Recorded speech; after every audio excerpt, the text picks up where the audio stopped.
This one's gonna be a little bit different. Welcome to the channel. Filming on my phone this time because I lost my SD card for my GoPro, but I'm gonna jump right into it for just a quick video. I'm going to be extending some lower LCAs for my Mark III Toyota Supra. I will eventually be converting those coils to air ride, so I want to be able to have a better fitment. Like right now, it's like a perfect fitment for what I want, but for when I want to air down, I have a feeling it's not going to be as accurate as I want it to be. So the lower arms will give me a little bit more of a tuck, and I plan on running a 6-inch lip instead of a 4-inch lip in the future on these wheels. So trying to plan ahead, trying to make some content. So I'll show you right here. This is one I already kind of tinkered with, and then this is the stock one. I cleaned it up a little bit. You will have these little brackets, which I believe were like that. They might have been on this side, I can't remember. They're just, I believe they're just a reinforcement bracket, but I cut them off.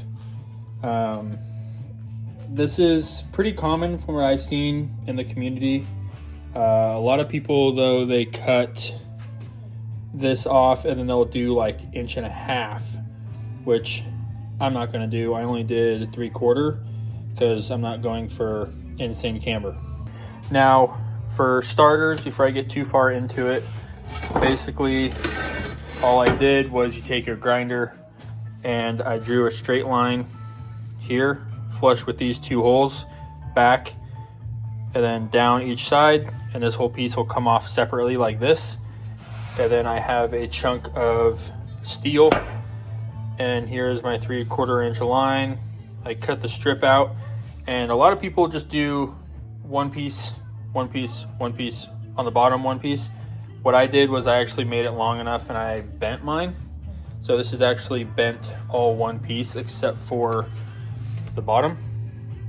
So, and I probably will end up doing some kind of reinforcement in here, like maybe a plate that slides in the middle just to kind of reinforce and tie it all together. But the only way to really do that is I'd have to drill holes and plug weld, since I can't weld inside of there. So might be a future thing. It is pretty reinforced. I welded it twice. I welded it all, ground it down, did a heavier bead over it, and then I also cut this piece out, as you can see, so I could weld inside. So it's pretty stout. I mean, I don't think I'll have any issues with it. So let's jump into getting this one cut off.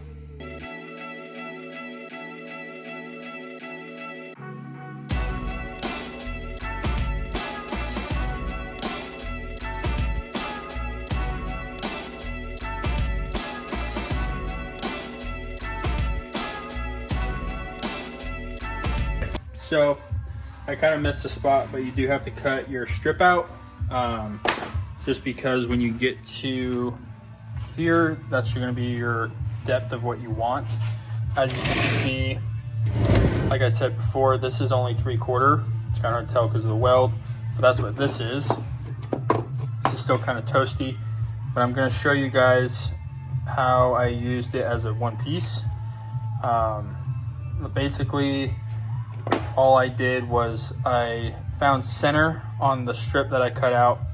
I guesstimated on here, and then I would mark the corners, and then I just bend it down. And then I did bend a little tail, because they have a little reinforcement tail on the end, which not necessity, but obviously I wanted it to flow and kind of all fill in.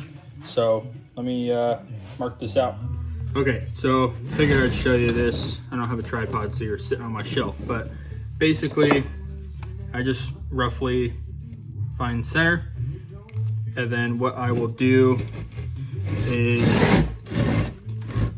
I necessarily don't need this piece right now, but I will hold this up flat so that it works up against that edge, and then I will mark out my corners. And after we mark that, obviously this line is useless. these two will get bent at a 90. So that way they bend down on the sides of this. Okay, once you get that cut out, as you can see, it's not straight. I just kind of bent it, but what I'll do is I'll straighten it out. I kind of bend it as like a handle. That way you look at it as like you're pulling something. But it'll sit like that. And then this will slide up to it. And this will all sit flush with itself. I just have to tweak it a little bit. And then what I'll do is I'll cut these little horns off on each side. I tack it all, reinforce it, and flip it over. And then I cut, see if it'll focus on this piece. Right here on the inside, I cut that out so that way I can weld on the back in there. So once I get this all tacked, I'll show you that part, because obviously you want to have a weld on the inside too. And some people don't realize it, but it is double reinforced. So if you end up doing this and you're cutting this, I promise you're getting somewhere. It's just so thick, it's hard to tell. So that's also why it's nice to reinforce it and just make sure you get it all nice and straight and reinforced on the inside. So for starters, I'm gonna get this pounded out really quick, and then I'll show you kind of how I get this tacked. What I'll do is I will end up tacking this corner and that corner, since that is straight, and then I can mess with the two sides. So let's go from there.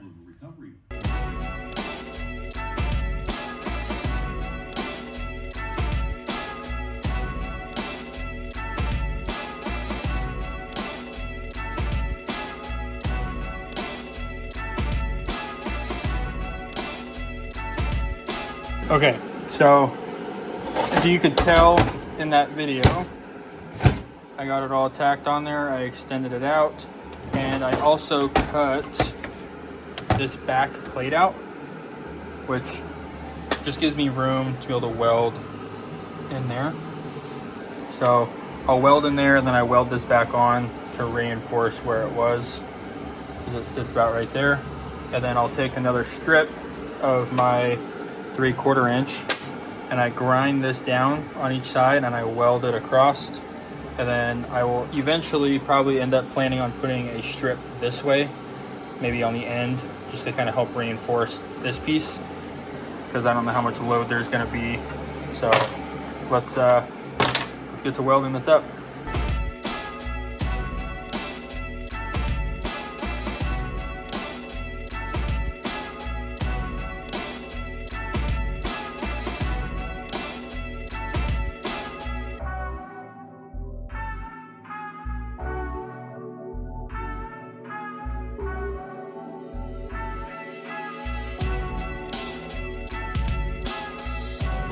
Okay, so got everything welded up. I'm gonna say right now, I'm not telling you to do it, but I've seen a lot of guys run it this way. I've seen a lot of guys make it work. They drift on it, they race on it, they daily drive on it. As long as you're getting good penetration on your welds and you've got good reinforcements and heavy duty steel, you'll be fine. As you can see, got blue because it got so hot, but it's all welded. I welded on the inside, and then dirty ass metal on the back. So, but usually on the other one, what I did was I ground this all flat and I went over everything again. Same thing with the top right here, but I turned my heat way up on this one, so I'm gonna run it. As you can see on this one, it's got a little bit heavier of a bead because I had lower heat, longer time, and I did a wider span because I was trying to cover another weld. So let me, I'm gonna clean this one up and then do a coat of paint on them, and I'll show you them when they're all done.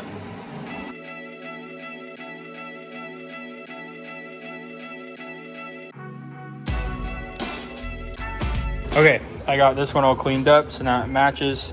One thing too, you have to re-drill this hole the same distance you did with this. So for instance, I did a 3/4 inch spacer. I got to relocate this hole 3/4 inch this way straight out. So, which sucks about that for me is it's going to be directly underneath my strut mount. So I will probably end up in the future cutting this and moving it to get more angle out of the strut, and then that way it has room for that as well. So let me wipe these all down, get a coat of paint, and I'll show you the finished product. Okay, just got them off the drying rack. I just set up some ladders in the backyard with the 2x4. I did not go anything pretty, just did a quick couple coats of paint just to keep them from rusting and kind of clean them up while they're out. If I really cared about them, I would have get them powder coated, but this is the finished product. As you can tell, they're extended out. I still have to drill my holes, but I am waiting until I figure out what to do for my struts. Obviously, if you are wanting to extend them and run them, what you would do, like I said before, you just extend this out the distance that you moved your piece. So I will eventually get these on the car, but for right now, this was just a quick video. I'm trying to keep up on content, but I just haven't had enough to do.